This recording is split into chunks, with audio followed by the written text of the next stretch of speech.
بسم اللہ الرحمن الرحیم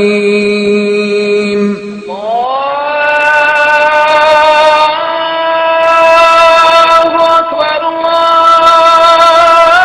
اللہ اکبر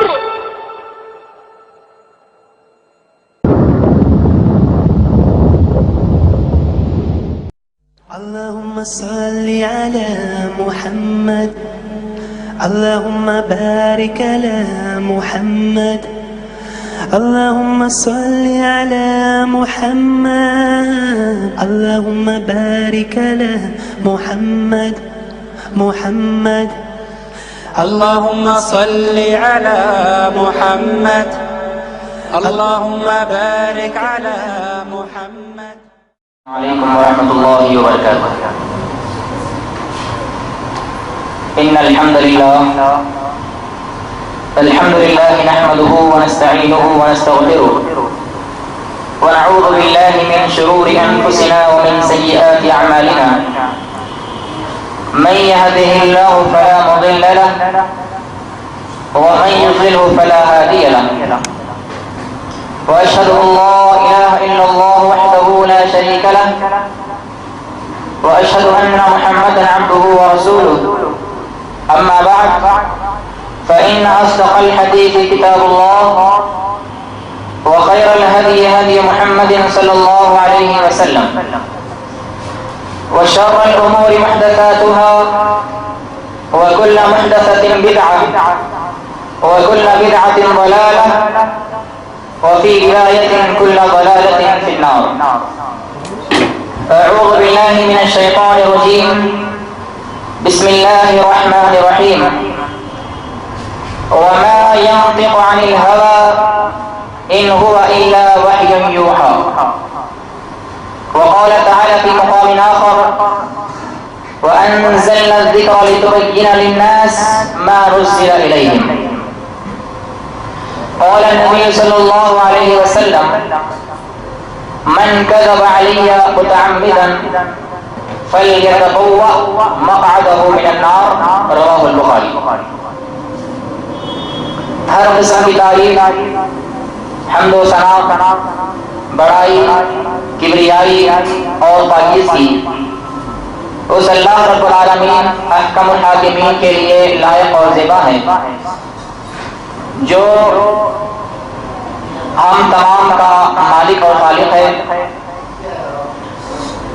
بعدہ درود و سلام کا نزول ہو اس ہستی اقدس و مقدس پر جن کا نام نامی اسم گرامی احمد مجتبی حبیب خدا محبوب کبریا پیغمبر رب ارض و السماء والی فتحہ مصدر مہر و وفا سرچشمہ صبر و رضا منبع رشد و ہدا امام الحرمین امام القبلتین سید الثقلین خواجہ بدر حنین جد الحسن و حسین جناب محمد رسول اللہ صلی اللہ تعالی علیہ وعلی آلہ واصحابہ وبارک وسلم پر.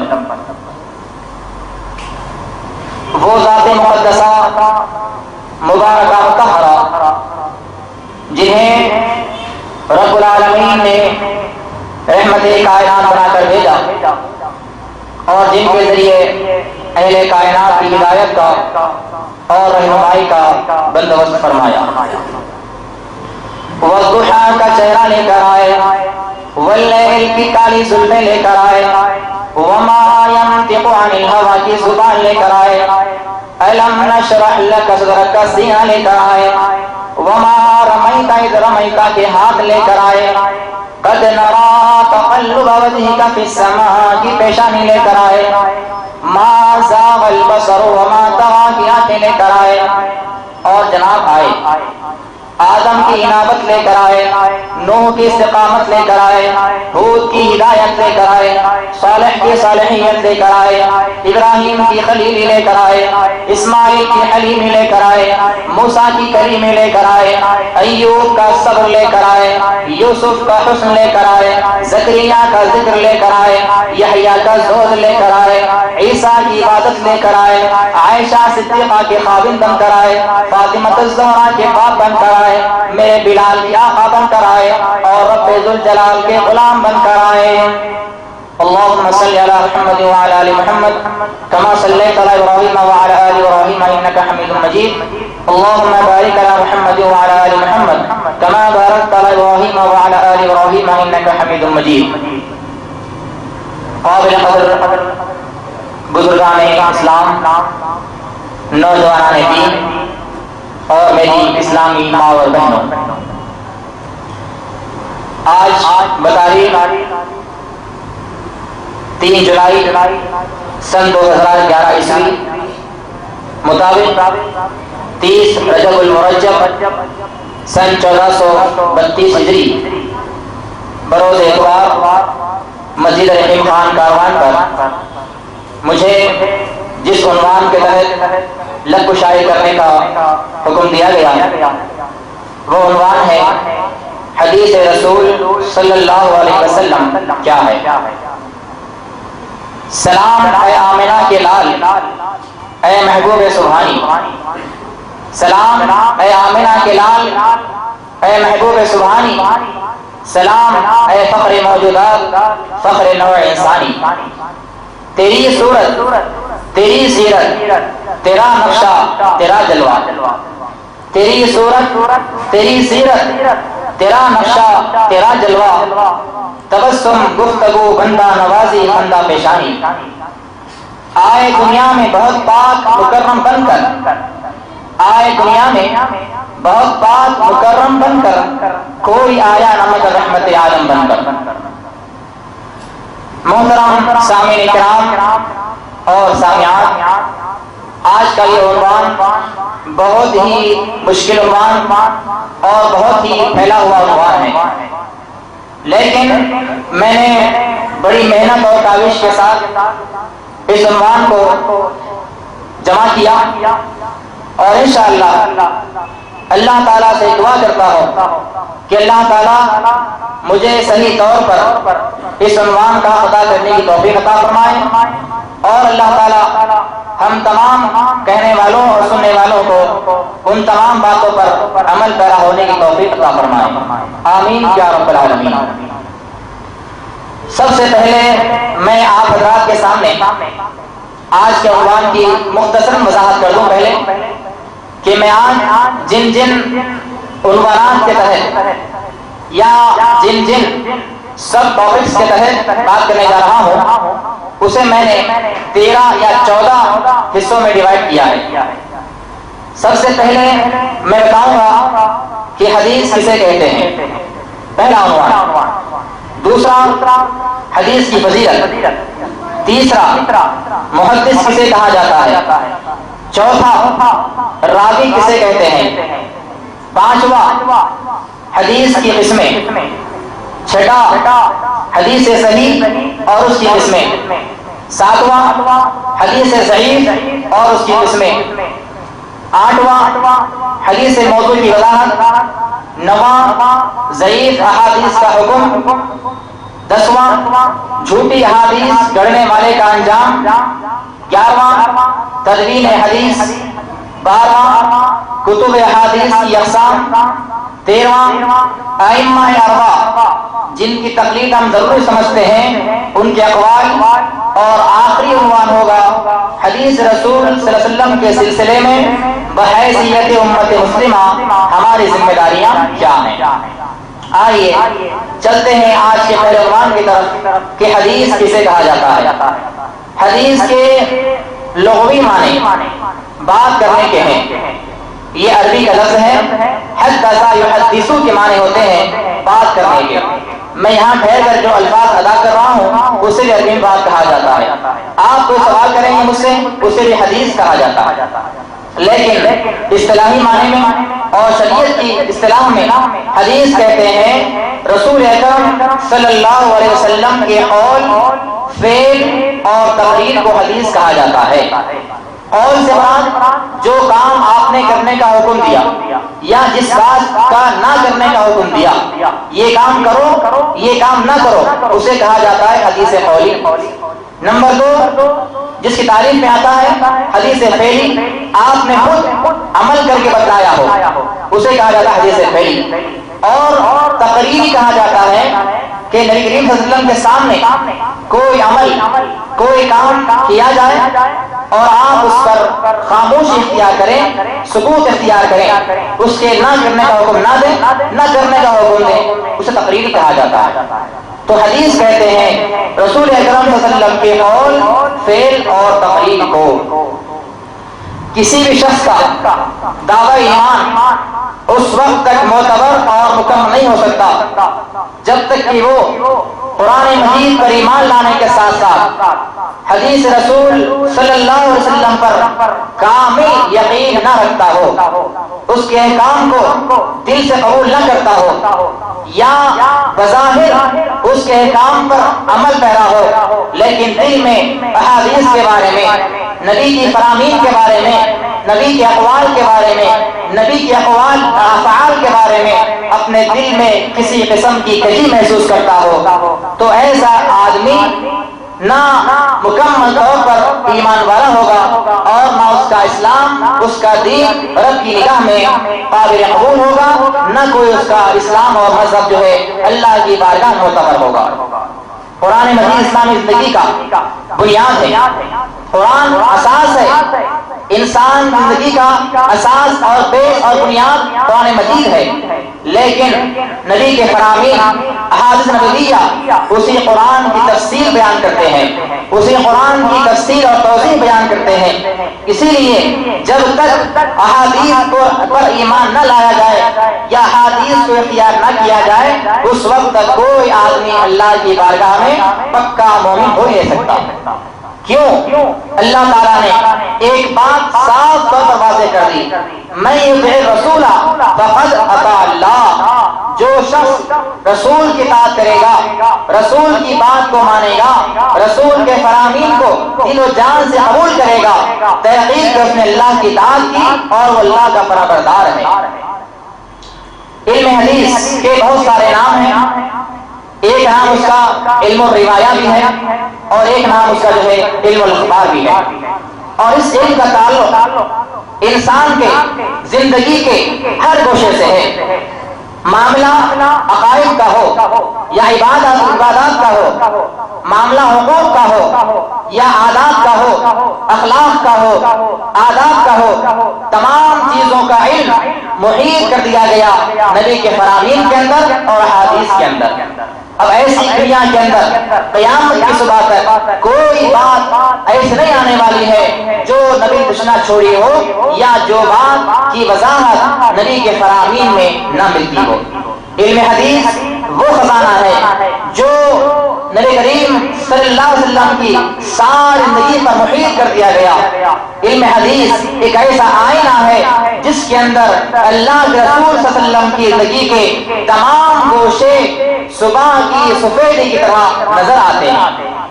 تو یہ مختصراً طور پر حدیث کا تعارف تھا۔ حدیث کہتے ہیں نبی کے اقوال، نبی کے افعال اور نبی کے سامنے کوئی عمل کیا گیا ہو، آپ نے نہ اس کا کرنے کا حکم دیا نہ اس سے منع کیا، اسے حدیث کہا جاتا ہے۔ انشاءاللہ بڑے ہی واضح انداز میں اور کھلے انداز میں آپ حضرات تک جو ہے بات پہنچانے کی کوشش کروں گا، لیکن اس کے باوجود بھی اگر کسی کو کوئی ڈاؤٹ یا کوئی شک و شبہ باقی رہا ہو عنوان کے دوران، تو انشاءاللہ عنوان کے اختتام پر سوال جواب کا موقع دیا جائے گا۔ بڑے ہی کھلے انداز میں آپ جو انشاءاللہ سوالات کر سکیں گے۔ میرا دوسرا عنوان ہے حدیث کی فضیلت۔ اللہ کے رسول حضرت محمد صلی اللہ علیہ وسلم کا فرمان ہے، آپ علیہ السلام نے فرمایا، نظر اللہ عبدا سمع مقالاتی فحفظها ووعاها واداها، مسند احمد اور ترمذی کی روایت ہے کہ اللہ تعالیٰ اس بندے کے چہرے کو تر و تازہ رکھے، اللہ تعالیٰ اس شخص کے چہرے پر روشنی کو مسلط کر دے، اللہ تعالیٰ اس کے چہرے پر تازگی اور مسرت کو جو ہے بحال کر دے۔ جس نے میری بات کو سنا، اسے یاد کیا، اسے محفوظ بھی کیا اور لوگوں تک پہنچا دیا۔ یہ حدیث کی فضیلت ہے، معمولی بات نہیں ہے۔ ہم بارہا احادیث سنتے ہیں، بارہا احادیث پڑھتے بھی ہیں، بارہا احادیث کو ہم جو ہے نگاہوں سے دیکھتے بھی ہیں، لیکن ہمیں اس کی فضیلت اور اس کی اہمیت کا اندازہ نہیں ہے۔ یہ علیہ السلام کا فرمان ہے، آپ نے کھلم کھلا اور بڑے واضح انداز میں ارشاد فرمایا کہ جو آدمی مجھ سے کوئی حدیث کو سنے، اسے یاد کرے، اس پر عمل پیرا ہو اور لوگوں تک میری اس ایک بات کو پہنچائے، تو میں دعا کرتا ہوں اللہ تعالیٰ سے کہ اللہ تعالیٰ اس کے چہرے کو نور سے بھر دے اور اس کا چہرہ تر و تازہ رکھے۔ یہ حدیث کی فضیلت ہے۔ اب آئیے آگے چلتے ہیں اگلے عنوان کی طرف کہ محدث کسے کہا جاتا ہے یا محدث کسے کہتے ہیں۔ ہم نے بہت مرتبہ سنا ہوگا کہ محدثین کرام، امام بخاری اللہ علیہ محدث تھے، امام مسلم رحمۃ اللہ علیہ محدث تھے، امام ابو داؤد، امام ترمذی رحمہم اللہ محدثین کرام ہیں، تو آخر محدث کسے کہا جاتا ہے؟ احادیث کو یاد کر کے اسے بیان کرنا اور عوام الناس تک، لوگوں تک اس بات کو پہنچانے والے کو محدث کہا جاتا ہے۔ یا محدث کہتے ہیں اس شخص کو جو احادیث کو جمع کرے، اسے یاد کرے، اسے حفظ کرے اور احادیث کا ذخیرے کے طور پر کسی کتاب کو لکھے، اسے محدث کہا جاتا ہے۔ جیسے صحیح بخاری حدیث کی معتبر کتاب، یہ ایک محدث لکھے ہوئی ہے، اس محدث کا نام امام بخاری اللہ علیہ ہے۔ صحیح مسلم وہ کتاب مکمل معتبر موجود ہے، اس کے محدث کا نام امام مسلم اللہ علیہ ہے۔ تو محدث کہتے ہیں کسی ایسے آدمی کو جو حدیث کو یاد کرے، اسے حاصل کرے اور اسے کسی کتابی شکل میں ڈھال دے، اس کو جو ہے محدث کہا جاتا ہے۔ اور محدثین کرام کی لسٹ میں، اس فہرست میں سب سے زیادہ روشن ترین جن لوگوں کے نام آتے ہیں وہ صحابہ کرام کے نام آتے ہیں۔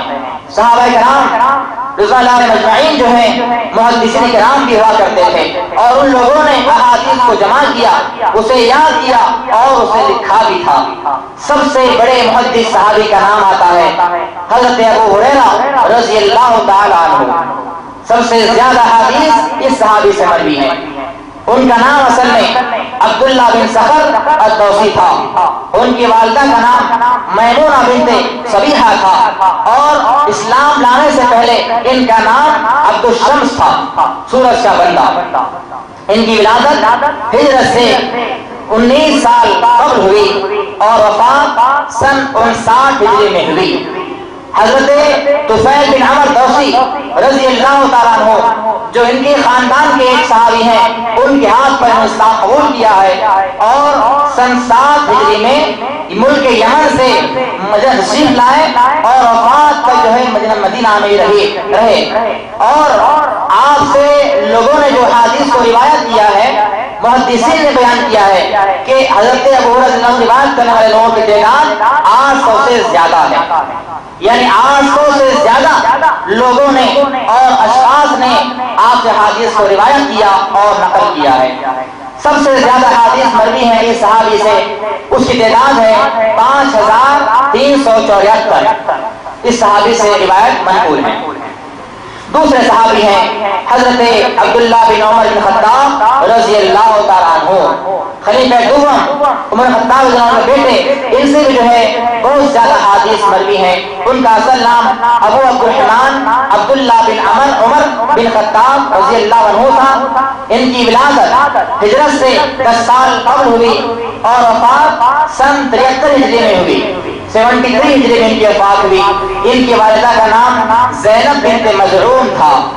یہ وہی عورت ہے جن کے بھائی کے پاس کعبۃ اللہ کی چابی تھی، جن کا نام عثمان بن مظعون احادیث میں ملتا ہے، روایت میں ملتا ہے، اور وہ کعبۃ اللہ کی چابی آج تک اور قیامت تک ان کے خاندان میں چلتی آ رہی ہے اور قیامت تک رہے گی ان کے خاندان کے اندر۔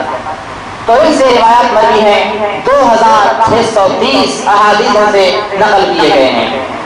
تیسرے صحابی جو محدث تھے جنہوں نے حدیث کو نقل کیا اور بیان کیا، حضرت انس بن مالک رضی اللہ تعالیٰ عنہ ہیں۔ ان کے والدہ کا نام ام سلیم بنت ملحان تھا۔ ان کی ولادت سن 1 ہجری میں ہوئی اور وفات 93 ہجری میں ان کی وفات ہوئی۔ 10 سال تک یہ ایسے صحابی ہیں، یہ ایسے رسول ہیں جن کو یہ شرف ملا کہ 10 سال تک نبی السلام کی خدمت کرتے رہے۔ اور سوال کرنے والا سوال کیا انس مالک سے، اے انس مالک، نبی کو کیسے پایا؟ تم ان کے پاس 10 سال تک رہے، انہیں کیسے محسوس کیا، انہیں کیسے پایا؟ تو انہوں نے کہا کہ میں بہت دفعہ مجھ سے جو ہے میں وضو کرنے کی لوٹا لے گیا، لیکن لوٹا چھوٹ کے گر گیا، لوٹا ٹوٹ گیا، چہرے پر دیکھا تو مسکراہٹ نے میرے زخمی دل پر جو ہے پھائے رکھی ہے۔ جب بھی مجھ سے غلطی ہوئی، جب بھی میں نے سوچا کہ شاید اب نبی غصہ کریں گے، نبی غصے میں آ جائیں گے، تو میں نے دیکھا تو آپ کی طرح مسکراہٹ تھی اور آپ کو میں نے اچھا محسوس کیا۔ تو اس صحابی سے جو ہے 2286 احادیث مروی ہیں۔ اب آئیے آگے چلتے ہیں کہ راوی کسے کہتے ہیں۔ راوی کا تذکرہ یا راوی کی وضاحت کرنے سے پہلے میں یہ وضاحت کر دوں کہ صحابی کسے کہا جاتا ہے، تابعی کسے کہتے ہیں اور تبع تابعی کسے کہتے ہیں۔ صحابی کسے کہا جاتا ہے؟ سوال آپ لوگوں سے، آپ نے سنا ہے نا کہ صحابی ہے، صحابی رسول ہے، صحابی کا مطلب کیا، کسے صحابی کہا جاتا ہے؟ اسلام کی حالت میں جو نبی کریم صلی اللہ علیہ وسلم کو دیکھتے ہیں۔ صحابی کہتے ہیں اس شخص کو جو نبی کریم صلی اللہ علیہ وسلم کے ہاتھ پر ایمان لائے اور وفات تک ایمان پر قائم رہے، اسے صحابی کہا جاتا ہے۔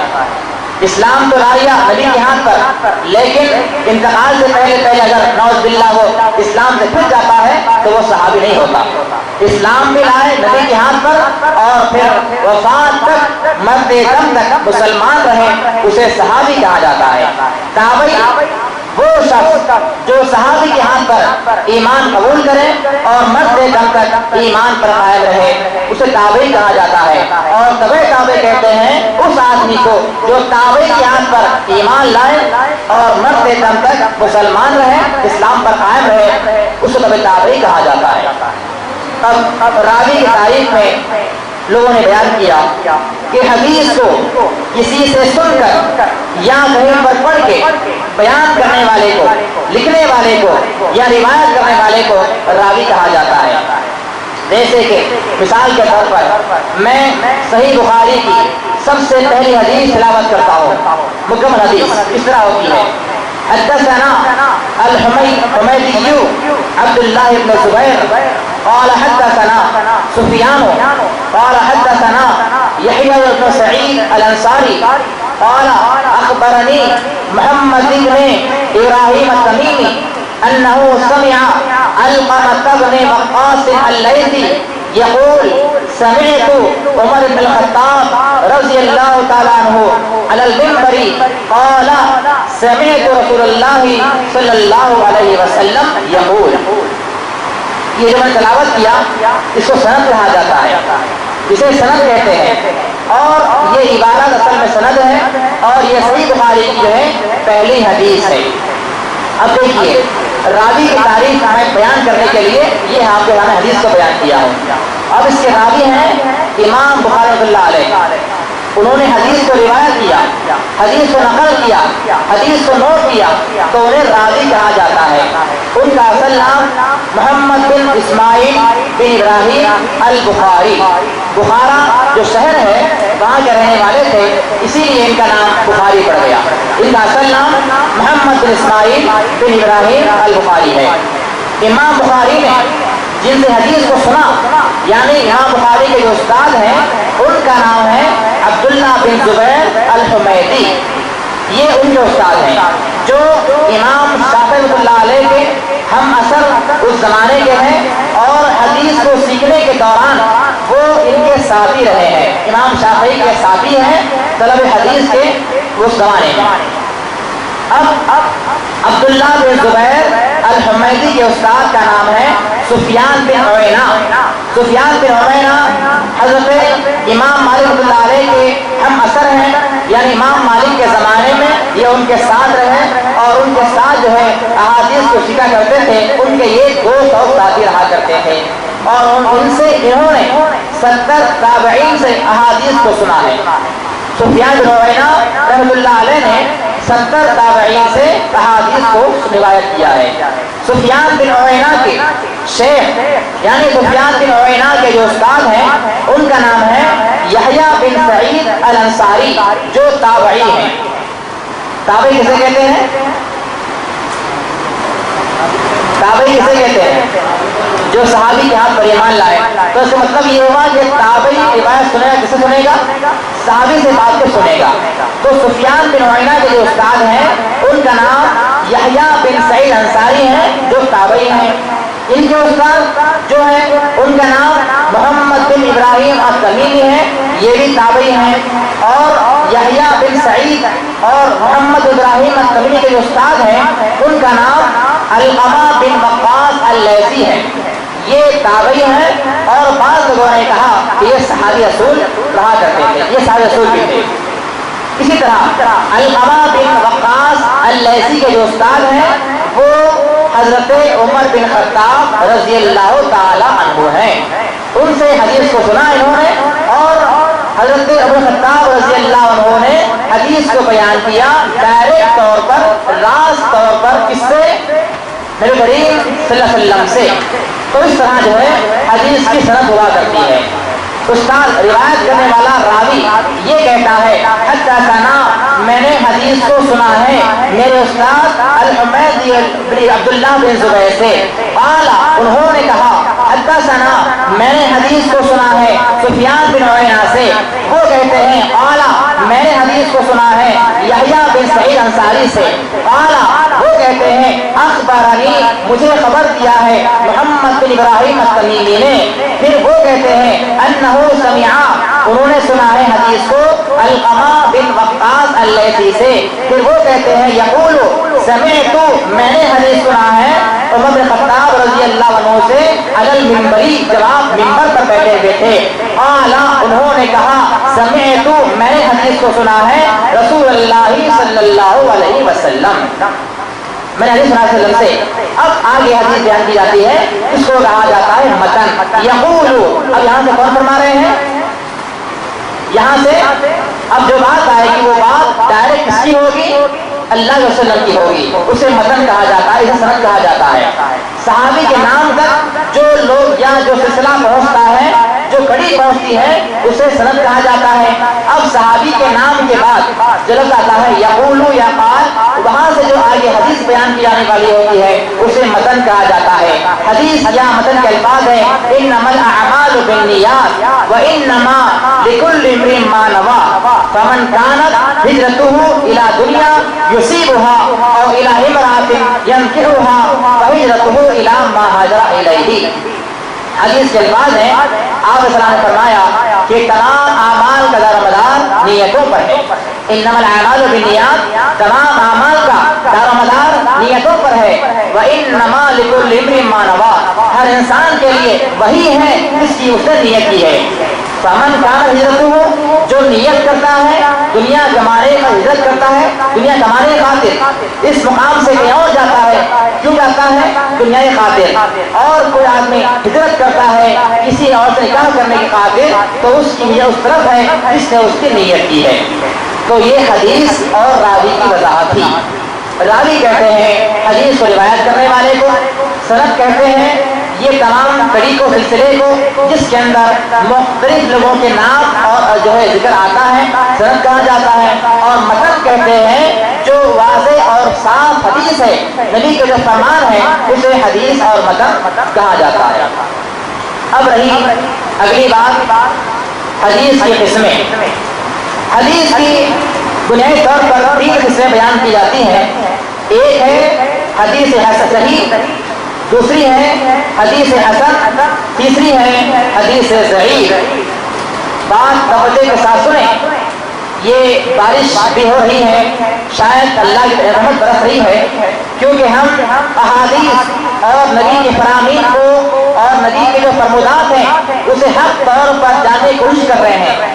آج دنیا کے اندر یہودیوں نے، شیعوں نے، رافضیوں نے، خوارج نے، معتزلہ نے، قدریہ نے، جبریہ نے اور اس طرح کے جو بے شمار غلط عقائد والے لوگ ہیں، ان لوگوں نے صحیح احادیث کے اندر، اصل احادیث کے اندر ضعیف اور منگڑت باتوں کو لا کر کھڑا کر دیا ہے اور یہ ثابت کرا رہے ہیں مسلمانوں سے کہ یہ بھی نبی کا فرمان ہے۔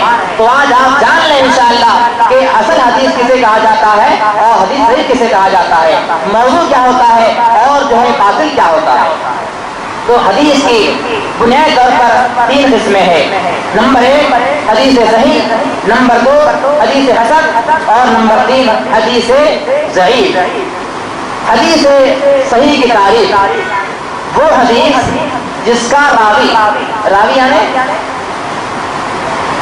راوی کا مطلب حدیث روایت کرنے والا، حدیث بیان کرنے والا۔ حدیث صحیح کی تعریف ہے کہ حدیث صحیح اس کو کہتے ہیں وہ حدیث جس کا راوی روایت کرنے والا عادل ہو اور تام ضبط ہو اور حدیث کی سند کے اندر تمام کڑیاں سلسلے وار ہو، متصل ہو، ملی ہوئی ہو، اسے حدیث صحیح کہا جاتا ہے۔ بات شاید سمجھ نہیں آئی۔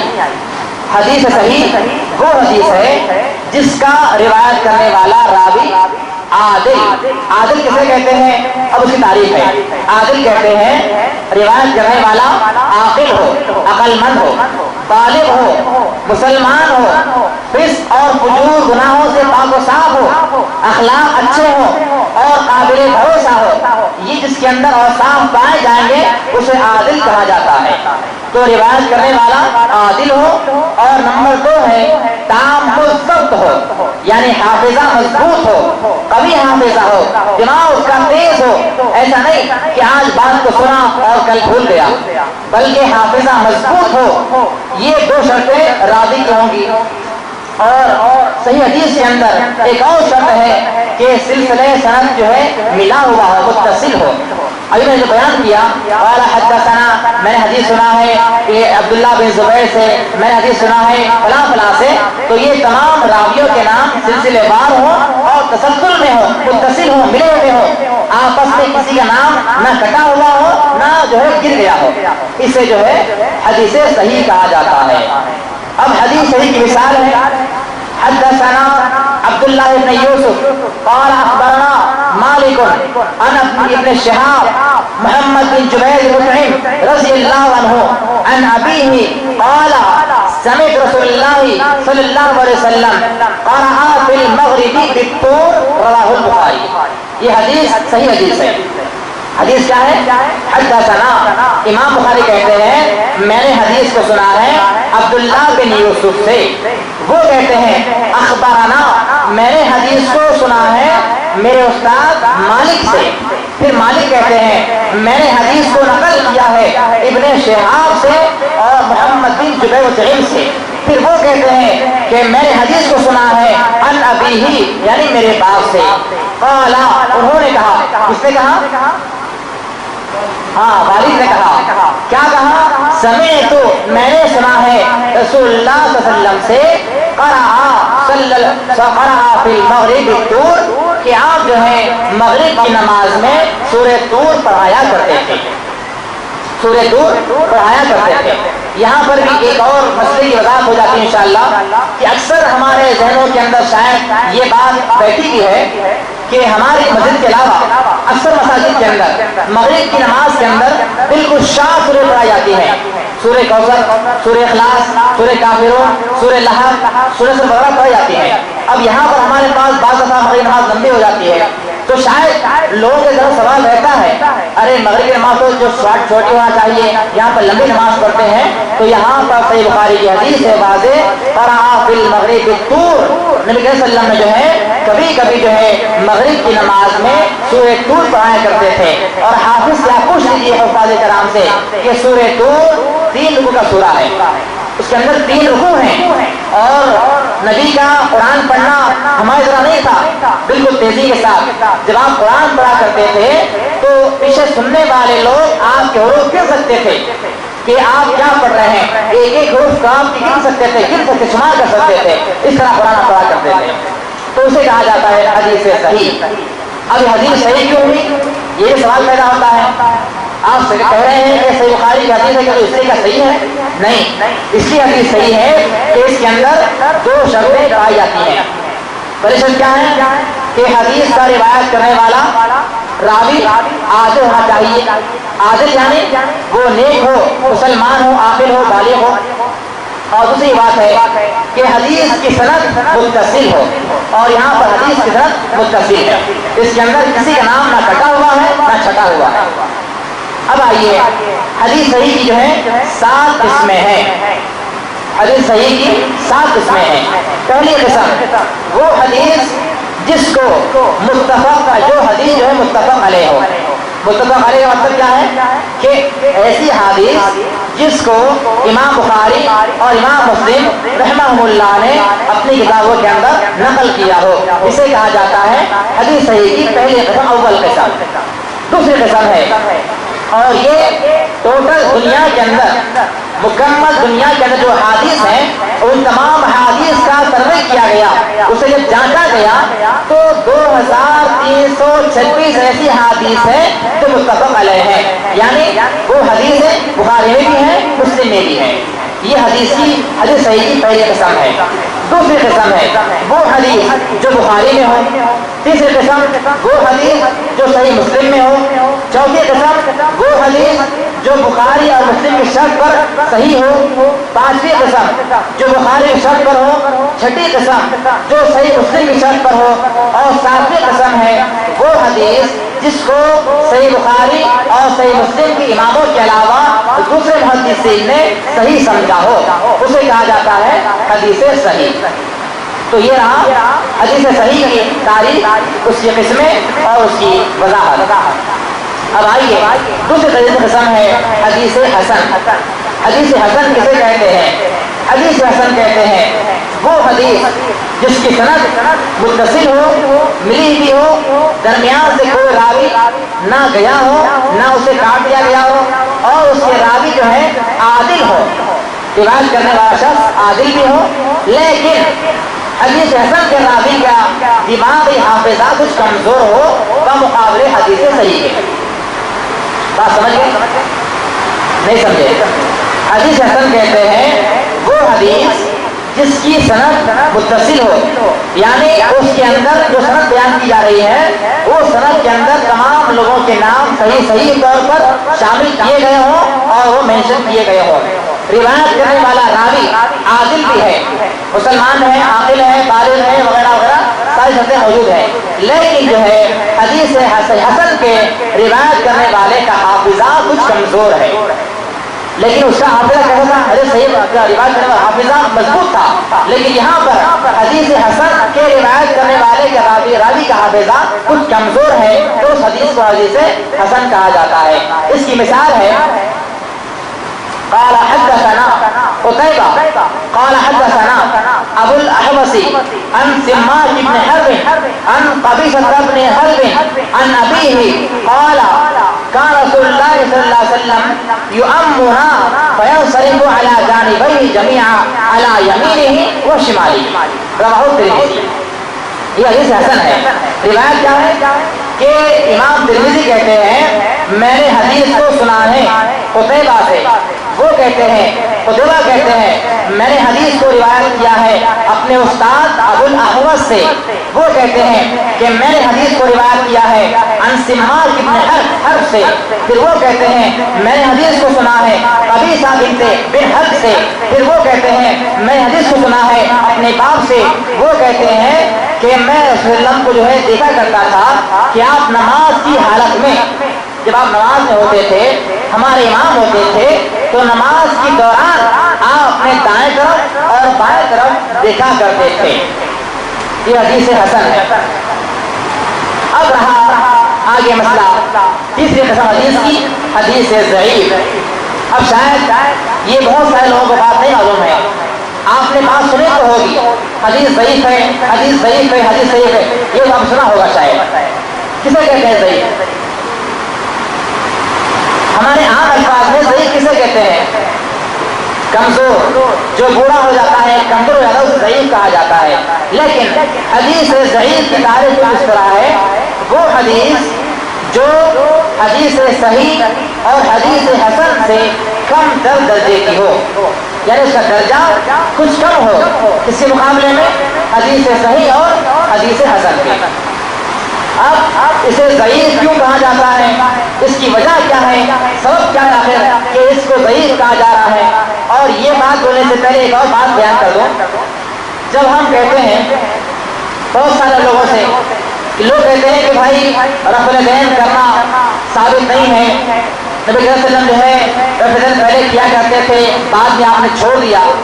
اور بعض لوگ کہتے ہیں کہ سینے پر ہاتھ باندھنا بھی جائز ہے اور ناک دل سے باندھنا بھی جائز ہے کیونکہ ایسی حدیث ہے۔ بعض لوگ کہتے ہیں کہ نماز کی حالت میں سجدے کے دوران جو ہے بیٹھنا ضروری نہیں ہے۔ یہ ساری باتیں لوگ بیان کرتے ہیں۔ جب ہم ان سے بات کرتے ہیں تو کہتے ہیں کہ بھائی حدیث تو ہے نا، رفع الیدین نہیں کرنے کی حدیث سے بھی ہیں اور ناک کے ہاتھ باندھنے کی حدیث سے بھی ہیں۔ ہم ان سے کہتے ہیں کہ وہ حدیث ضعیف ہے تو لوگوں کا جملہ ہم سے یہ ہوتا ہے کہ گھر میں جب ماں باپ بوڑھے ہو جاتے ہیں، ضعیف ہو جاتے ہیں، تو کیا ان کو گھر سے نکال کے پھینک دیتا ہے؟ یہ لوگوں کا ذہن ہے۔ چھوٹے ذہنیت کے لوگ، کم عقل والے، کم سمجھ والوں کی یہ باتیں ہوا کرتی ہیں کہ لوگوں کو سمجھا ہی نہیں ہے کہ حدیث ضعیف کیا ہے، حدیث موضوع کیا ہے۔ بس جو نبی کے فرمان کے نام سے لوگوں نے بات بیان کر دی، اسے مانتے جاؤ، کرتے جاؤ۔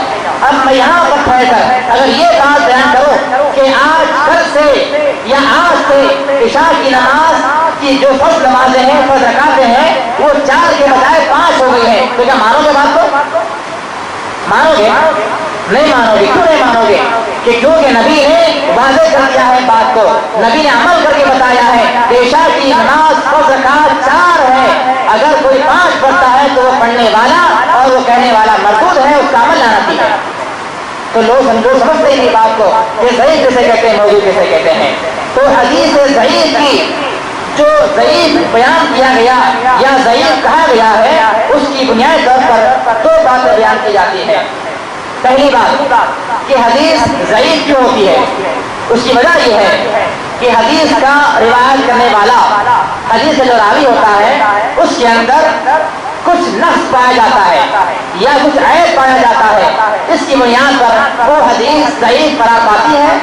اور دوسری بات ہے کہ حدیث کے سند کے اندر سے، حدیث کے سند کے اندر سے کسی راوی کا نام، کسی تابعی کا نام یا صحابی کا نام کٹ جاتا ہے، اسے بیان نہیں کیا جاتا، تو وہ حدیث ضعیف کہلاتی ہے۔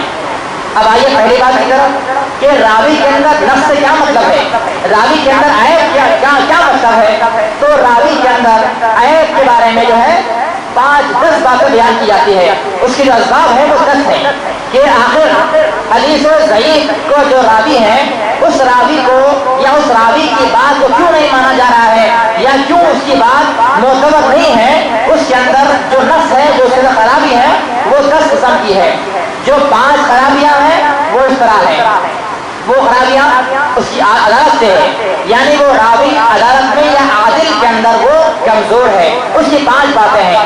پہلی بات، حدیث بیان کرنے والا کس بیانی کرتا ہے، جھوٹ بولتا ہے، پہلی بات۔ دوسری بات، کس بیانی کا الزام یا جھوٹ بولنے کا الزام اس پر لگتا ہے۔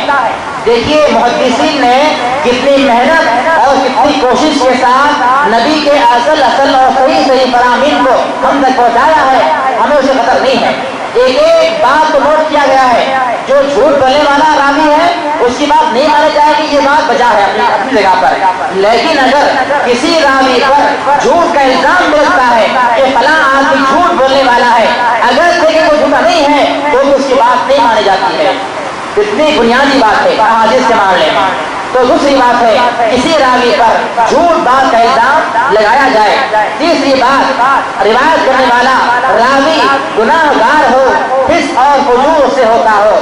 چوتھی بات روایت کرنے والا راوی بدعتی ہو، وہ کام ایجاد کرتا ہے یا کرتا ہے جن کاموں کا نبی سے کوئی ثبوت نہیں ملتا. اور پانچویں بات ہے راوی مجہول ہو. مجہول مانے اننون پرسن، نامعلوم شخص ہے، پتہ نہیں کون آتے ہیں روایت کر رہا ہے تو اس کی بات نہیں مانی جائے گی. تو یہ 5 باتیں ہیں جو روایت کرنے والے کے اندر اگر پائی جائیں تو وہ حدیث ضعیف ہے. اور آگے ہے اور 5 باتیں جو ہیں اس کے حافظ سے متعلق ہے. اگر روایت کرنے والا اس کا حافظہ اگر یہ 5 باتوں میں ہوگا تو اس کی بات نہیں مانی جائے گی. پہلی بات روایت کرنے والا راوی جو حدیث بیان کرتا ہے اکثر وہ حدیث بیان کرتے وقت غلطی کرتا ہے. یہ پہلی بات، حدیث بیان کرتے وقت اکثر غلطی کرتا ہے تو اس کی بات ضعیف مانی جائے گی. دوسری بات حافظہ خراب ہو، حافظہ کمزور ہو. تیسری بات بے خبری اور حاضر دماغی فقدان ہو، یعنی اس کا ذہن بے اور رہتا ہے اور باتیں کچھ اور کرتا ہے تو اس کی بات نہیں مانی جائے گی. چوتھی بات اکثر وہ وہم و خیال میں رہتا ہے، خیالی پلاؤ پکاتے رہتا ہے تو اس کی بات نہیں مانی جائے گی. اور پانچویں بات ہے ثقہ عادل جو صحیح راوی ہے، جو صحیح محدثین ہیں ان محدثین کی مخالفت کرتا ہے تو اس کی بات کو نہیں مانا جائے گا. تو یہ اصل بنیاد اور وجہ ہے حدیث کے ضعیف ہونے کی. یہ وجہ ہے حدیث ضعیف کیوں ہوتی ہے. اس کی پہلی وجہ ہے کہ راوی کے اندر نقص پایا جاتا ہے. راوی کے اندر روایت کرنے والے کے اندر کوئی عیب ہوگا تو وہ حدیث ضعیف کہلائے گی. یا دوسری بات ہے کہ سند کے اندر اس کی جو سند ہوگی، جو راویوں کے نام ہوں گے ان راویوں کے نام کے اندر کسی کا نام جو ہے کٹ جاتا ہے تو وہ بات نہیں مانی جائے گی. اب اگلی بات ہے حدیث ضعیف کی قسمیں کتنی ہیں. آخر حدیث ضعیف کی قسمیں کون کون سی قسمیں ہیں کہ جن کو ہم اگر جان لیں اور ان کے بارے میں اگر سن لیں تو آخر اس کو نہیں مانا جائے گا. تو حدیث ضعیف کی چند قسمیں ہیں. ان میں سے میں نے ایک ہی قسم کو جو ہے تفصیل سے بیان کرنے کا ارادہ کیا ہے، ورنہ انشاءاللہ ساری جو ہے اس کے جو باقی کے نام ہیں سرے سے بیان کر دوں گا. پہلی قسم ہے حدیث ضعیف کی حدیث معلق، دوسری ہے حدیث مرسل، تیسری ہے حدیث منقطع، چوتھی ہے حدیث موضوع، پانچویں ہے حدیث متروک، چھٹی ہے حدیث منکر اور ساتویں ہے حدیث معروف. اب یہ چیزیں کیا ہیں مختصر بیان کرتا ہوں انشاءاللہ. حدیث معلق یعنی روایت سند میں سے شروع میں سے ہی راوی کا نام نکال دیا گیا ہو، اسے کہا جاتا ہے معلق. مرسل ایسی حدیث جس کے اندر صحابی کا نام مذکور نہ کیا گیا ہو. تیسری بات تیسری قسم حدیث منقطع جس کے اندر تابعی کا نام مذکور نہ کیا گیا ہو. چوتھی قسم حدیث متروک کے راوی پر جھوٹ کا الزام لگایا گیا ہو. حدیث منکر روایت کرنے والا راوی غلط بات بیان کرتا ہو یا وہ غافل رہتا ہو. چھٹی قسم حدیث معروف جو کہ کم غلطی کرنے والا راوی جو ہے غلطی کرتا ہے لیکن غلطی کم کرتا ہے تو یہ بھی حدیث ضعیف ہے. اور اگلی قسم ہے جو حدیث موضوع. اب اس کے بارے میں بولنا ضروری ہے. حدیث موضوع کے بارے میں وضاحت کرنا بہت ضروری ہے کیونکہ آج امت مسلمہ کے اندر ایسی بے شمار احادیث جو ہے لا کر لوگوں نے گھڑ لیا ہے اور اسے اسلام بنا لیا ہے. تو انشاءاللہ جب اس کی وضاحت ہوگی تو ہم بھی آخر جان لیں گے حق کیا ہے اور باطل کیا ہے. حدیث موضوع کی تعریف سن لیجیے. موضوع کا لفظ ہے وضع یضع کا اسم مفعول ہے. عربی کا لفظ ہے وضع یضع جس کے معنی گڑنا، ایجاد کرنا، پست کرنا، درجہ گھٹا دینا یا بلندی سے گرا دینا، اس کا نام موضوع ہے. آپ یہاں پر ٹھہر کر آگے بات نہ بیان کرو تو بھی انشاءاللہ یہ بات بیان کر دو بات سمجھ جائے گی. اس کا مطلب کیا ہے موضوع کا کہ کسی بات کو پڑھنا یا ایجاد کرنا یا اسے کم کر دینا یا بلندی سے کسی بات کو گرا دینا. اب آپ غور کیجیے نبی کا فرمان کا نام بھی آ جائے اور وہ فرمان بلندی سے گرا دیا جائے، یہ کتنی نبی کی توحید کی بات ہے، کتنی نبی کی توحید کی بات ہے اور کتنی آپ کی جو ہے بے عزتی کی بات ہے اور بے احترامی کی بات ہے. تو اسے کہا جاتا ہے حدیث موضوع. اور اصطلاحی معنی میں شریعت کے اندر موضوع کہا جاتا ہے وہ روایت جس کو روایت کرنے والا اپنے طرف سے گڑھ لے، اپنے طرف سے بیان کر لے، گڑھ لے اور اس بات کا منسوخ کر دے کہ اس بات کو نبی نے فرمایا ہے، نبی کی طرف منسوخ کر دے اس بات کو، اور جبکہ جو ہے صحیح احادیث کے حساب سے اس بات کا کوئی تعلق نبی کے فرمان سے نہیں ملتا ہے تو وہ حدیث موضوع کہا جاتا ہے۔ مثال کے طور پر دو حدیثیں میں نے آپ کے سامنے جو ہے نوٹ کی ہے۔ پہلی حدیث ہے قال سلام بن سلیم قال حدثنا الحارث بن حسين عن الأعمش عن أبي سفيان عن جابر أن النبي صلى الله عليه وسلم قال أصحابي كالنجوم بأيهم اقتديهم اهتديتم، کہ حدیث کا بیان کرنے والا سلام بن سلیم ہے، وہ کہتا ہے کہ میں نے حدیث کو سنا ہے، یہ جھوٹی حدیث ہے، یہ بات نوٹ کر لیں پہلے آپ، یہ حدیث جھوٹی ہے، موضوع ہے، منگھڑت ہے، کہ وہ کہتا ہے میں نے حدیث کو سنا ہے حارث بن حسین سے، وہ کہتے ہیں کہ میں نے حدیث سنا ہے اعمش سے، وہ کہتے ہیں کہ میں نے حدیث سنا ہے ابو سفیان سے، وہ کہتے ہیں کہ میں حدیث کو سنا ہے حضرت جابر رضی اللہ عنہ سے، وہ کہتے ہیں کہ نبی صلی اللہ علیہ وسلم نے فرمایا اصحابی کالنجوم، میرے صحابہ تاروں کے مانند ہے، ستاروں کے مانند ہے، بِأَيِّهِمُ اقْتَدَيْتُمْ، اگر تم ان میں سے کسی کی پیروی کرنا چاہو اہتدیتم، تم کر لو، تمہیں ہدایت دے دی جائے گی، تمہیں ہدایت مل جائے گی۔ یہ حدیث موضوع اور منگھڑت ہے، صحابی کی بات یا صحابی کا قول یا کسی بھی آدمی کی بات اس وقت مانی جائے گی جب وہ بات نبی کے فرمان پر، نبی کے مطابق آتی ہوگی۔ اگر کسی کی بات بیان کرنے والا صحابی کیوں نہ ہو، تابعی ہو، تبع تابعی ہو، امام ہو، مفتی ہو، عالم ہو، اگر اس کی بات نبی کی بات مانی جاتی ہے تو اس کی بات کو نہیں مانا جائے گا۔ اور حدیث کیا بیان کی جا رہی ہے کہ اگر میرے صحابی کی بات آ جائے یا ان کی پیروی کرنا چاہو تو کر لو، ہدایت مل جائے گی۔ جبکہ اللہ فرماتا ہے اور ان کنتم تحبون اللہ فاتبعونی، اے ایمان والو اگر چاہتے ہو کہ اللہ تم سے محبت کرے تو میری پیروی کرو۔ اللہ نے فرمایا کہ اے محمد صلی اللہ علیہ وسلم لوگوں سے کہو اگر تم یہ چاہتے ہو کہ اللہ تم سے محبت کرنے والا بن جائے تو تم میری پیروی کرو۔ کس کی پیروی کرو؟ نبی کی پیروی کرو۔ اور حدیث بیان کی جا رہی ہے کہ صحابہ کی پیروی کرو۔ یہ حدیث موضوع ہے، منگھڑت ہے۔ دوسری حدیث سنیں گے تو آپ ہنسیں گے، میں بھی ایک پڑھا اسے نوٹ کیا، میں بھی ہنس بیٹھا، ہنس پڑا۔ حدیث ہے نعوذ باللہ من ذالک، اسے حدیث کہتے ہوئے بڑا درد ہو رہا ہے اور تکلیف ہوتی ہے۔ حدیث بیان کرنے والوں نے بیان کیا من عاشقا فعفا فماتا فہو شہید، نعوذ باللہ من ذالک۔ حدیث کے الفاظ لوگوں نے بیان کیے کہ جو آدمی عشق کرے گا، محبت کرے گا، فعفا اور پاک دامن رہے گا، فماتا اگر مر جائے گا، فہو شہید وہ شہید کا درجہ پائے گا۔ عشق میں محبت کرنا، یہ حدیث بیان کی جا رہی ہے کہ جو عشق کرے گا، محبت کرے گا اور پاک دامن پہ رہے گا تو مرنے کے بعد اس کا درجہ کیا ہوگا؟ وہ شہید میں اس کا شمار کیا جائے گا۔ نعوذ باللہ من ذالک۔ شہداء کا مرتبہ، شہداء کی تعظیم، ان کی تقریب ہمارے لیے باعث فخر ہے، لیکن ہم نے کیا کچھ سنا اور کیا لوگوں نے بیان کر دیا کہ جو عشق کرے گا، جو عیاشی کرے گا، جو فحاشی کرے گا، اس کے بعد مرنے کے بعد اس کا انجام کیا ہوگا؟ وہ شہید بیان کیا جائے گا۔ اور آگے اسی بات کو جو ہے اس طرح بیان کیا گیا ہے کہ من عشقا وکرما وعفا وصبر غفر اللہ لہ وادخلہ الجنہ، نعوذ باللہ من ذالک، کہ جس نے عشق کیا، جس نے کیا کیا؟ عشق کیا اور اپنے عشق کو چھپائے رکھا، ظاہر نہیں کیا کہ میں عاشق ہوں، میں محبت کرنے والا ہوں، عشق بھی کیا، محبت چھپائے رکھا، اور وعفا پاک دامن رہا، وصبر صبر کرتا رہا، غفر اللہ لہ اللہ تعالیٰ اسے معافی کرے گا، وادخلہ الجنہ اور اس کو اللہ تعالیٰ جنت داخل بھی کر دے گا۔ تو نعوذ باللہ من ذالک، یہ حدیث اور یہ بات موضوع اور منگھڑت ہے۔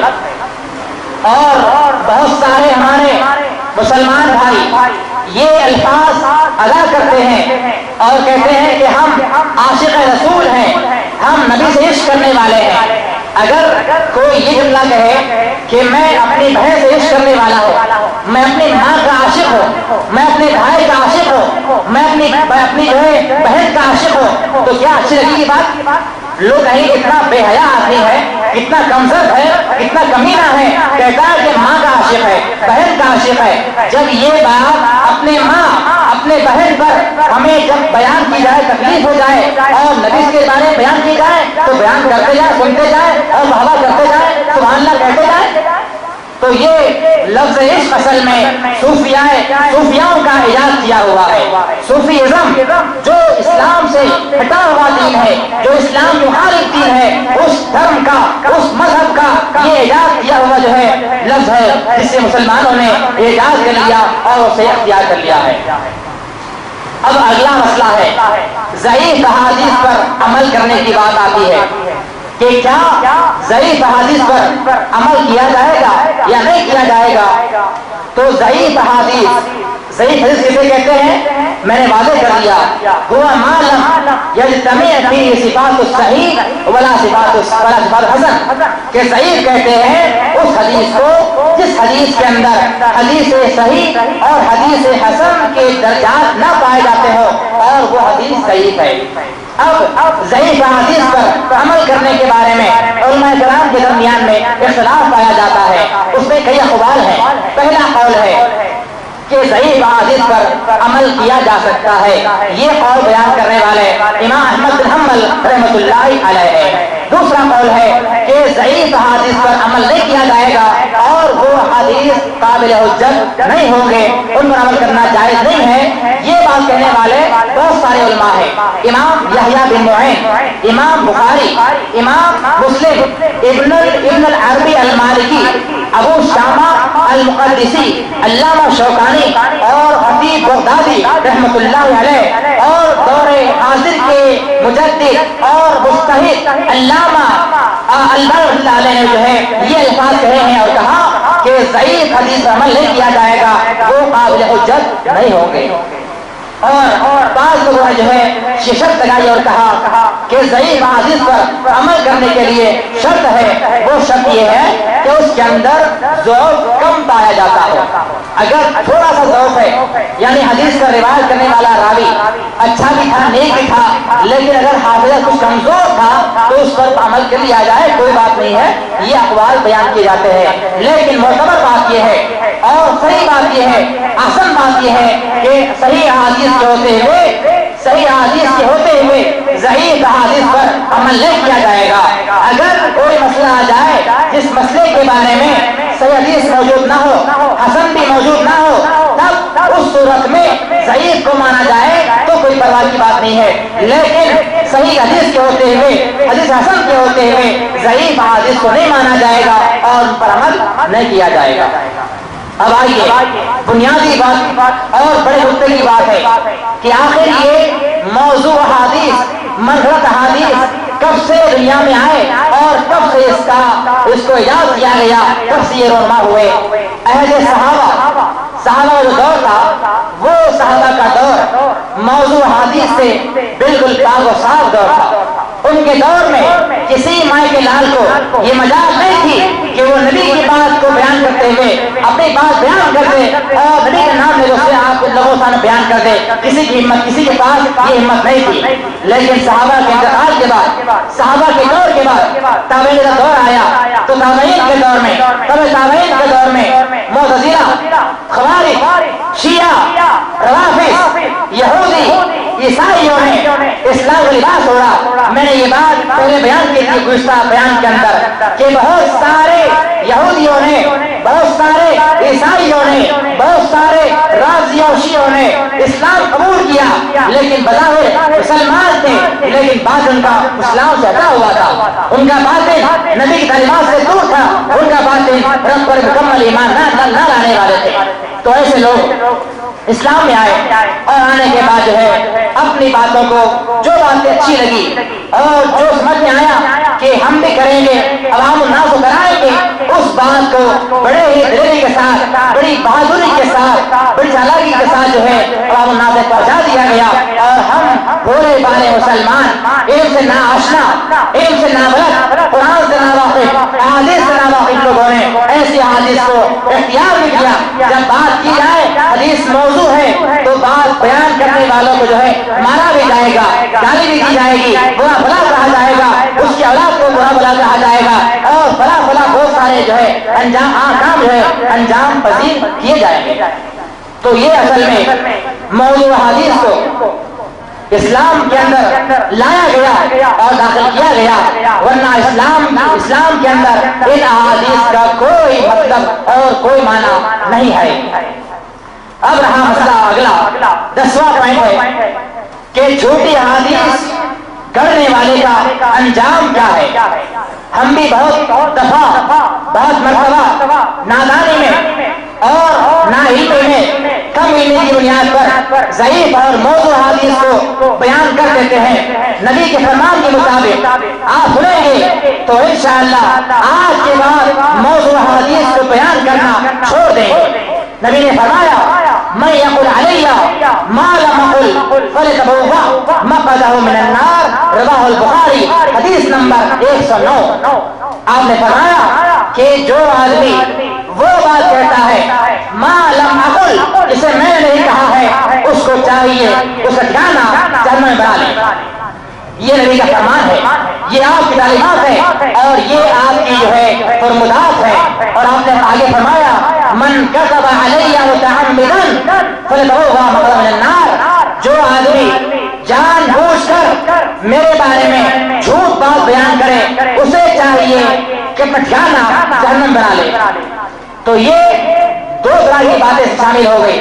ایک بات، اگر آپ نادانی میں، نا علمی میں، کم علمی کی بنیاد پر موضوع حدیث کو اگر لوگوں تک پہنچاتے ہیں تب بھی آپ گنہگار ہیں، اور اگر آپ جانتے بوجھتے اس بات کو لوگوں تک پہنچاتے ہیں تب بھی آپ گنہگار ہیں، اور آپ جو ہے اللہ کی بارگاہ میں مدرک قرار پائیں گے۔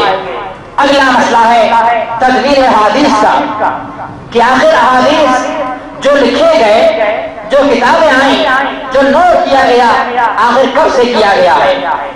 اب انشاءاللہ یہ باتیں ان لوگوں کے لیے ہے جو آپ مسلمانوں کے اندر یہ باور کراتے ہیں کہ ہمارے لیے کتاب اللہ کافی ہے۔ اور یہ جملہ کس کا ہے؟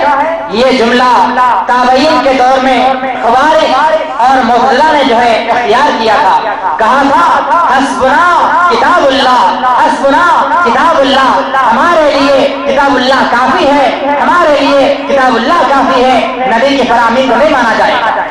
یہ جملہ خوارج اور معتزلہ کا ہے۔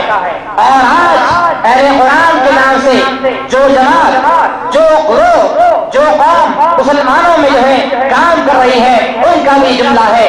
کہتے ہیں کہ قرآن کے اندر ساری باتیں جو ہے بیان کر دی گئی ہیں، احادیث کو ماننے کی ضرورت نہیں ہے۔ تو ایسے لوگوں کے لیے یہ باتیں انشاءاللہ بیان کروں گا کہ آخر احادیث کو کب سے نوٹ کیا جانے شروع، کب سے جو ہے لکھا جانے لگا، اور کب سے اس کی کتاب جو ہے شروع ہوئی تھی۔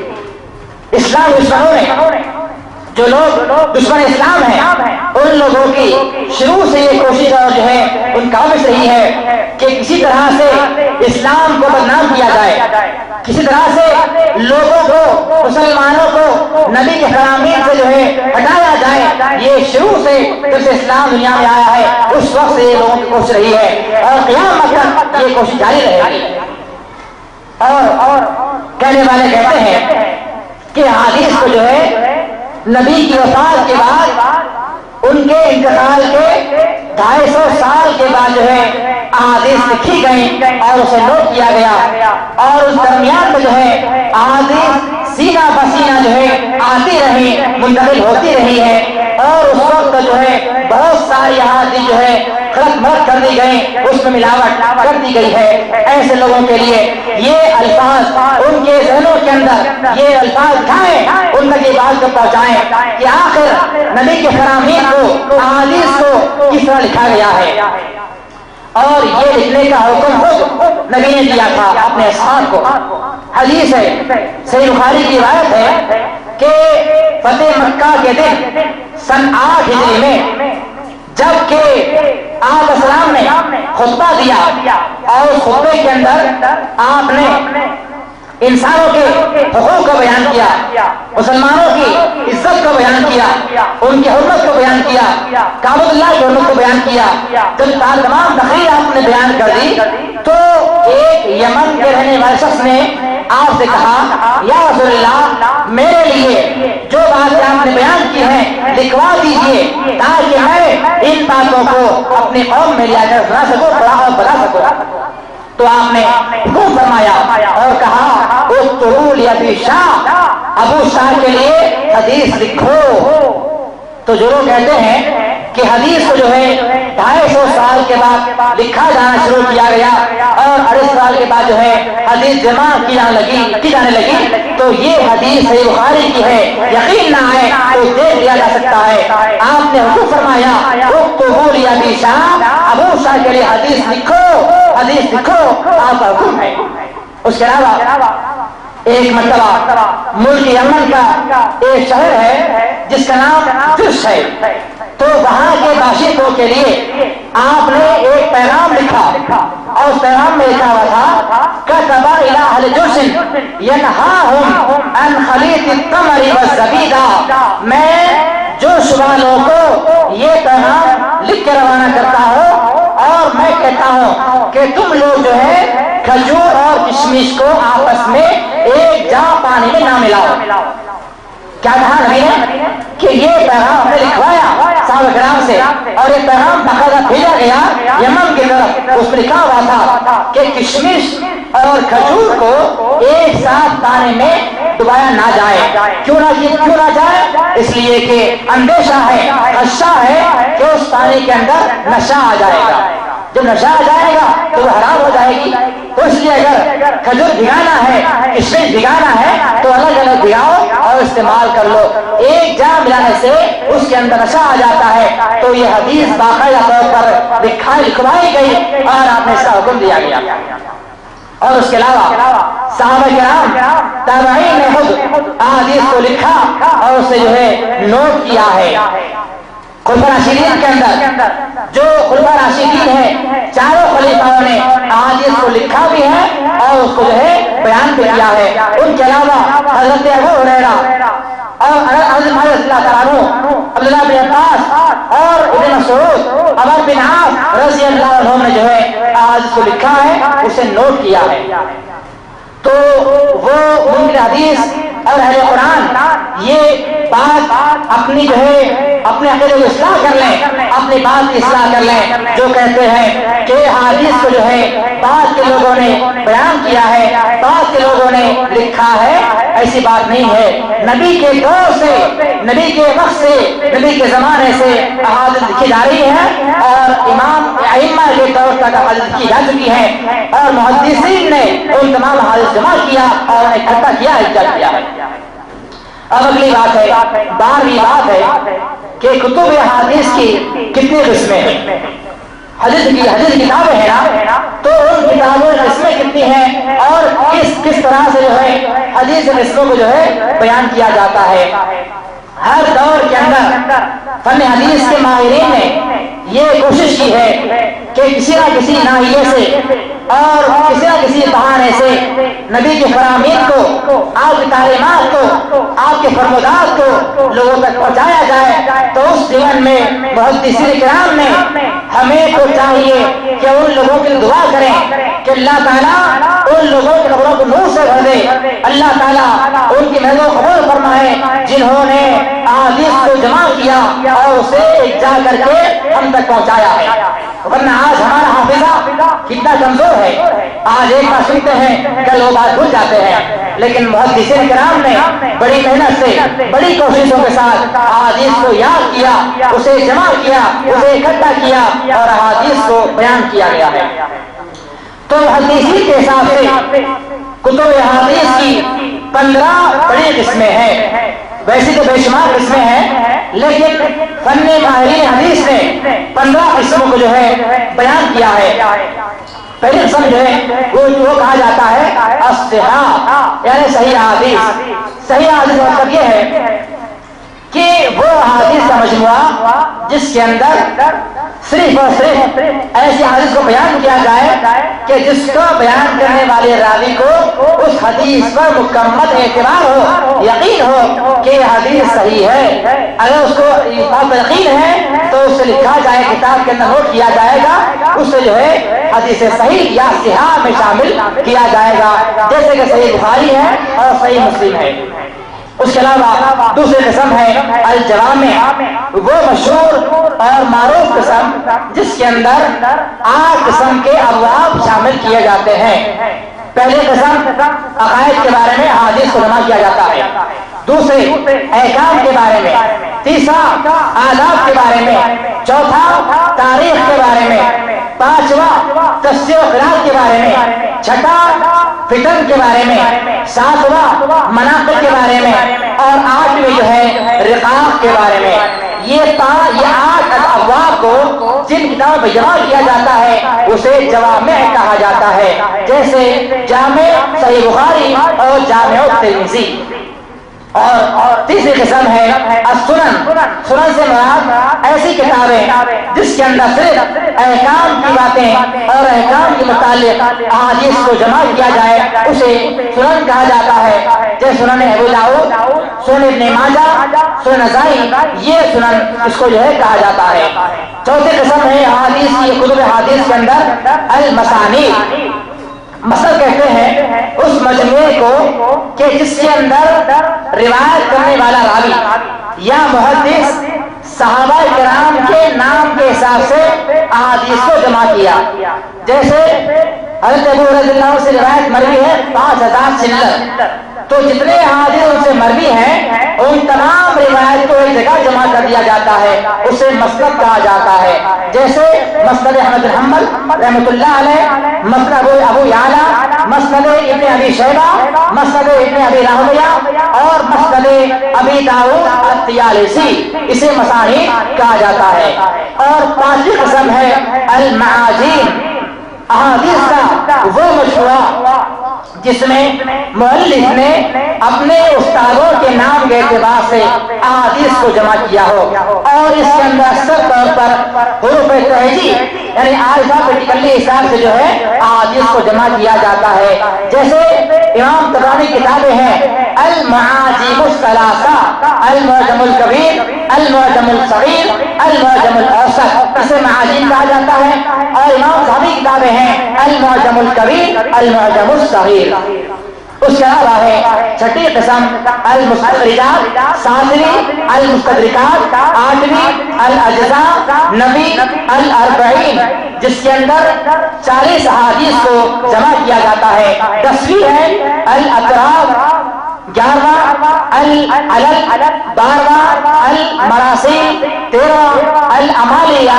اور 14واں المسلسلات، 15واں الغرائب بالافراد۔ تو کتب احادیث کی بے شمار قسموں میں سے ماہرین نے 15 قسموں کو نوٹ کیا ہے، اسے بیان کیا ہے۔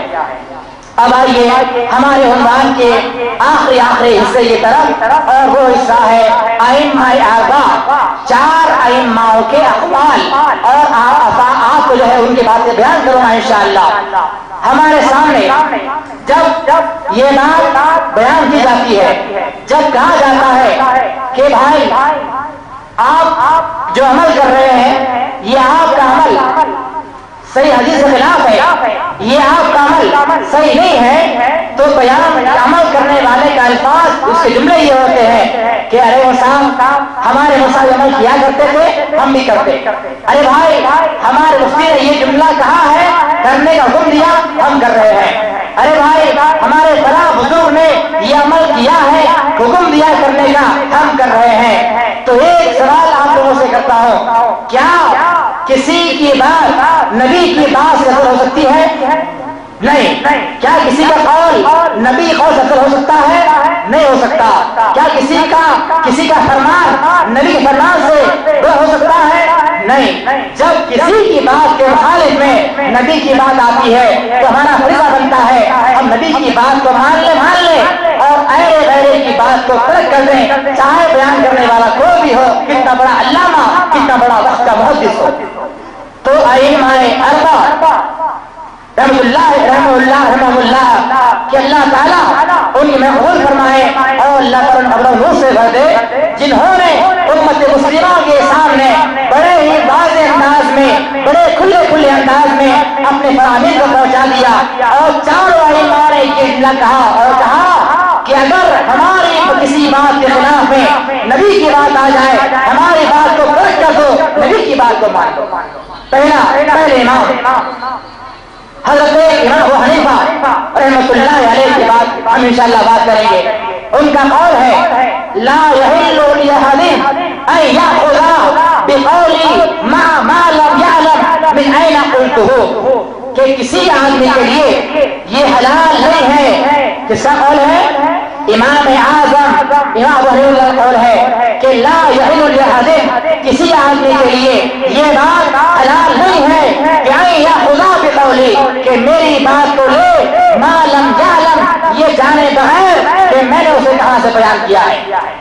یہ امام قول ہے، امام اعظم کا قول ہے۔ جو کہتے ہیں اپنے آپ کو حنفی، ہم امام اعظم ماننے والے ہیں، یہ بات نوٹ کر لیں، ان کا یہ جملہ ہے، اور کہا کہ کسی کے لیے یہ بات حلال نہیں ہے کہ میں جو بات بیان کروں اسے آنکھ بند کر کے قبول کر لے، جب تک یہ نہ جان لے کہ میں نے یہ بات کہاں سے بیان کی۔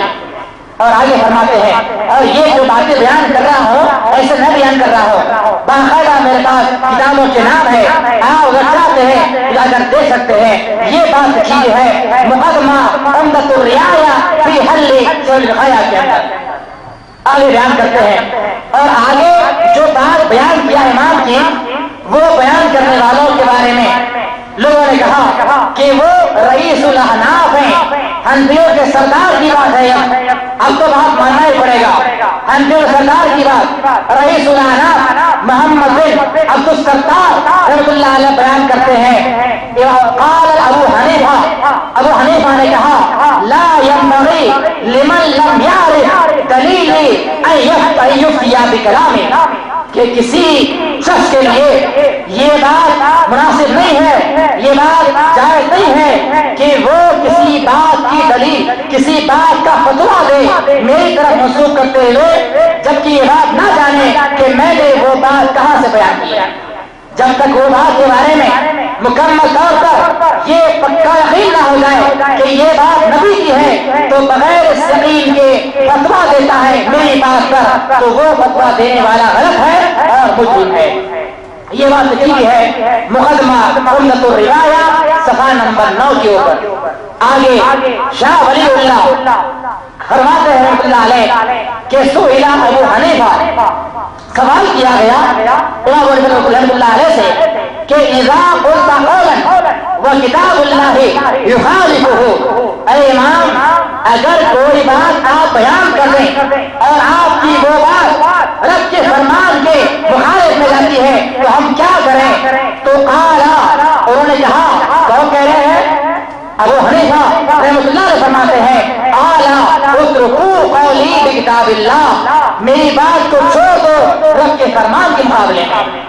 آگے سوال کیا گیا، سوال کرنے والے سوال کیا، فقیلا کہا گیا اذا کان قول رسول صلی اللہ علیہ وسلم یخالفہ قال اترکوا بقولی بقول رسول صلی اللہ علیہ وسلم، کہ اگر اے امام آپ نے کوئی بات بیان کر دی اور آپ کی وہ بات اگر نبی کے فرمان کے مخالف آتی ہے تو ہم کیا کریں؟ امام نے کہا اترکوا قولی، میری بات چھوڑ دو نبی کے فرمان کے مخالف میں آنے کے بعد۔ اور آگے سوال کیا گیا، فقیلا کہا گیا اذا کان اور صحابہ یخالفہ، اگر صحابہ کی بات آپ کی بات مخالف آتی ہے تب کیا کیا جائے؟ اعلیٰ اترکوا، میری بات کو چھوڑ دو بقول صحابہ قول کے مطابق۔ تو یہ امام کی بات ہے جن کے بارے میں ہمارا دعویٰ ہے، ہم ان کے مقلد ہیں، ان کے ماننے والے، ان کی فرامین کو اختیار کرنے والے ہیں، یہ ان کے واضح فرامین پر ہم عمل نہیں کرتے۔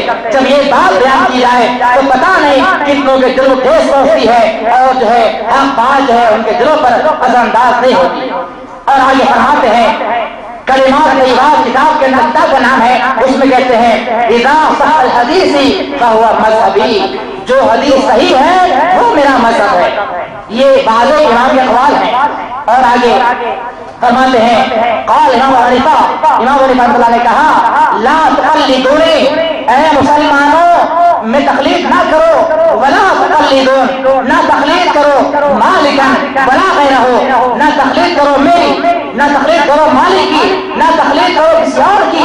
وخذ الاحکام، احکام کو وہاں سے لو من حیث اخذوا من سنہ، جہاں سے احکام کو ان لوگوں نے اختیار کیا ہے. یہ امام کا اقوال ہے. صاف طور پر لوگ بیان کرتے ہیں لا تقلدونی، میری بات یا تقلید نہ کرو، یا تقلید نہ کرو، نہ مالک کی نہ کسی اور تقلید کرو، بلکہ احادیث کو، احکام کو، فرامین کو کوئی مسئلہ در پیش آ جائے تو ان مسائل کو وہاں سے لو جہاں سے مالک نے لیا، غیروں نے لیا، میں نے خود اختیار کیا ہے. اس کے علاوہ دوسرے امام حضرت امام شافعی رحمۃ اللہ علیہ نے فرمایا کہ تقلید کرنا حرام ہے. قال الشافعی، شافعی رحمۃ اللہ نے فرمایا اذا قلت قولا، جب میں کوئی بات بیان کروں، وقال رسول اللہ، اور محمد صلی اللہ علیہ وسلم کسی بات کو بیان کرے خلاف قولی، میری بات کے خلاف، فما يحصل من حدیث نبی او لا ولا تقلدون، یہ بات لکھی ہوئی ہے عقد الجید کے اندر. مشافعی رحمۃ اللہ نے فرماتے ہیں کہ اگر کوئی بات میری بات کے مخالف آ جائے تو نبی کی بات کو مان لو، وہ بات بہتر ہے میری بات سے، اور میری تقلید مت کرو. یہ اماموں کے واضح الفاظ ہیں. اب پتہ نہیں مسلمان قوم کہاں پر جو ہے جا کھڑی ہوئی ہے اور کس دلدل پھنسی ہوئی ہے. آگے فرماتے ہیں کہ اذا رأيتم کلامی یخالف الحدیث فاعملوا بالحدیث واضربوا بکلام الحائط، کہ جب تم دیکھو کہ میری کوئی بات، میرا کوئی کلام نبی کے کلام کے مخالف میں آتا ہے، فاعملوا بالحدیث، عمل کر لو حدیث کے اوپر، نبی کے فرمان کے اوپر، واضربوا بکلام الحائط، اور میری بات کو دیوار پر دے ڈالو. یہ بات لکھی ہوئی ہے عقد الجید کے اندر. تیسرے امام حضرت امام مالک رحمۃ اللہ علیہ فرماتے ہیں کہ انما انا بشر اخطئ واصیب، اے مسلمانوں بے شک میں انسان ہوں، مجھ سے غلطی بھی ہوتی ہے اور میری باتیں صحیح بھی ہوتی ہیں. فانظروا فی رائی فکل ما وافق الکتاب والسنہ فخذوہ، اگر میرے رائے یا میرے اقوال جب تم دیکھو کہ وہ باتیں کتاب اللہ اور نبی کے فرمان کے مطابق ہیں تو فخذوہ، اس کو مان لو. وکل ما لم یوافق فاترکوہ، اگر وہ مخالف ہو، نبی کے فرمان کے مخالف ہو، رب کے فرمان کے مخالف ہو، فاترکوہ، اسے چھوڑ دو. یہ بات موجود ہے حقیقت الفقہ کے اندر. اور چوتھے امام ہے حضرت امام احمد بن حنبل رحمۃ اللہ فرماتے ہیں لا تقلدونی ولا تقلدوا مالکا ولا الشافعی ولا الاوزاعی ولا الثوری وخذ من حیث اخذوا. اب جائیے کہ اے مسلمانوں، نہ تقلید میری کرو، نہ مالک کی کرو، نہ شافعی کرو، نہ اوزاعی کی کرو، نہ ثوری کی کرو، بلکہ احکام کو یا فرامین کو وہاں سے لو جہاں سے ہم لوگوں نے لیا. تو یہ ائمہ اربعہ جن کے تقلید کا ہم دھرم رکھتے ہیں، جن کے بات کو ماننے کا ہمارا دعویٰ ہے، اور کہتے ہیں کہ 4 اماموں کو امام ہو سے ایک امام کی تقلید ضروری ہے. جب یہ ہمارے دعوے ہیں تو یہ بات بھی آپ نوٹ کر لیں اور ان کی بات کو مانیں. اور ان کو امام کو مانتے ہیں، ان کی بات کو نہیں مانتے ہیں تو آپ گنہگار ہوں گے. ایک تو گناہ ہوگا آپ کا نبی کی بات کو چھوڑنے کا، اور دوسرا گنہگار آپ بن رہے ہیں اپنے امام کی بات کو چھوڑ کر. تو مسلمانوں آ جاؤ رب کے فرمان کی طرف اور آ جاؤ نبی کی فرامین کی طرف. اب انشاءاللہ اس بیان کا یا اس جو ہے خطاب کا آخری حصہ ہے کہ حدیث رسول صلی اللہ علیہ وسلم کے سلسلے میں بحیثیت امت مسلمہ ہماری کیا ذمہ داری ہے. تو اللہ علیہ کا فرمان ہے، آپ ارشاد فرماتے ہیں بلغوا عنی ولو آیا، اے ایمان والو، اے مسلمانوں، میری ایک بات بھی اگر تم تک پہنچتی ہے تو تمہارے اوپر یہ ذمہ داری ہے کہ میری ایک بات لوگوں تک آپ کرو، اسے پہنچاؤ. تو بلغوا ولو عنی آیا. اگر نبی کی ایک بات ہم تک پہنچ جاتی ہے تو اس بات کو لوگوں تک پہنچانا یہ ہماری ذمہ داری ہے اور ہماری ذمہ داری ہے.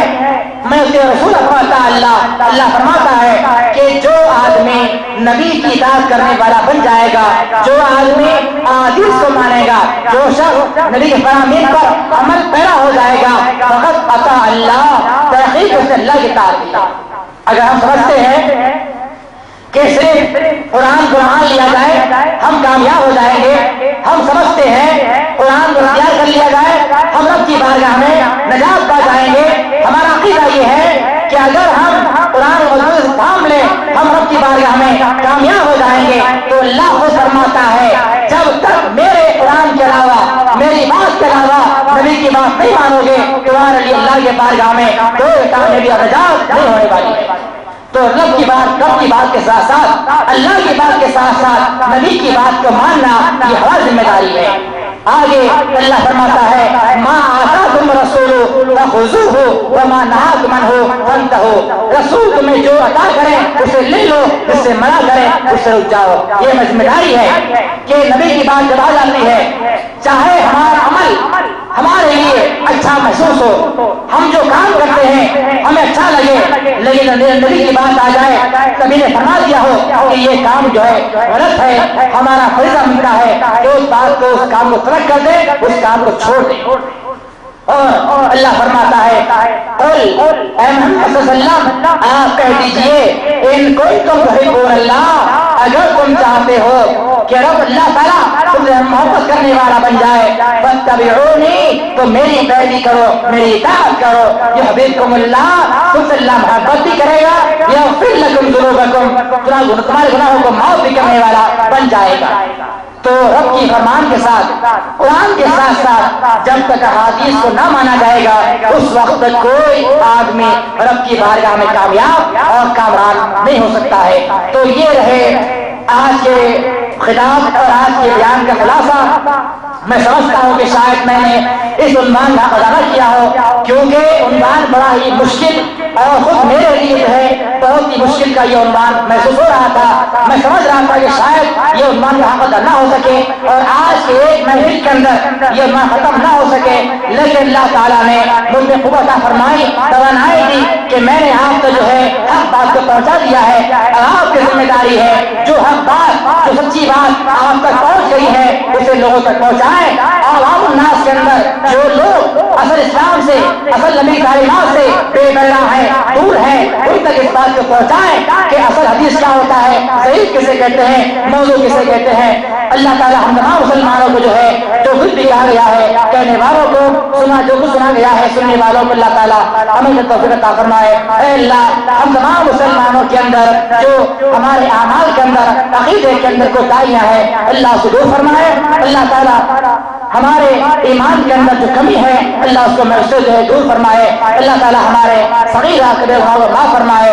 اللہ تمام مردوں مغفرت فرمائے، تمام عورتوں مغفرت فرمائے. اے اللہ تعالیٰ ہم یہاں پر جب سے بیٹھے ہوئے ہیں تیری بات سن رہے ہیں، نبی کی فرامین کو سن رہے ہیں، اللہ تعالیٰ ہمارے یہاں پر بیٹھنے کو، ہماری ان باتوں کو سننے قبول فرمائے اور ہمارے اوپر اللہ تعالیٰ خیر بر نازل فرمائے.